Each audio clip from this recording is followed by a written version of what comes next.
আমরা 87 করি, আমাদের অনেকের বাড়ি নবাল শহর থেকে একটু দূরে, কিন্তু সেলিমের বাড়িটা একদম কাছাকাছি, যার জন্যে সেলিম চিন্তা ভাবনা করছে অত্যন্ত গোপনে হিন্দু বন্ধুদের সাথে আপ্যায়ন করবে। কিন্তু আমরা কেন বাদ, আমরা বিষয়টা টের পেয়ে গেছি, যারা আছি পশমি, মিরাজ, রেজাউল, মুরাদ, আরও সবাই আমরা দৌড়ে চলে আসছি।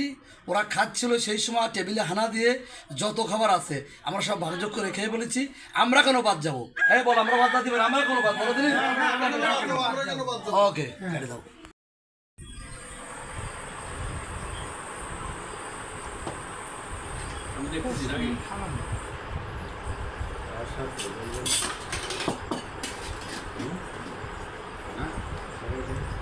আজ থেকে সবাইকে একসাথে আসেনি। ঈদ মুবারক। মিঠাইটা দাও।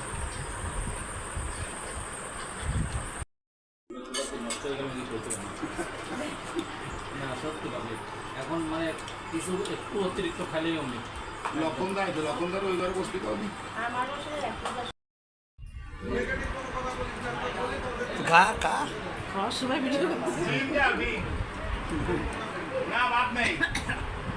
না, ওই প্লেটটার পরে ফেলো। টাকা তারপরে তুমি বসবি ফেলো। টাকা ওই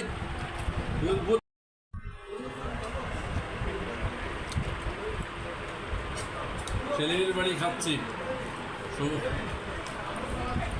সমানে খাচ্ছে সবাই কিন্তু।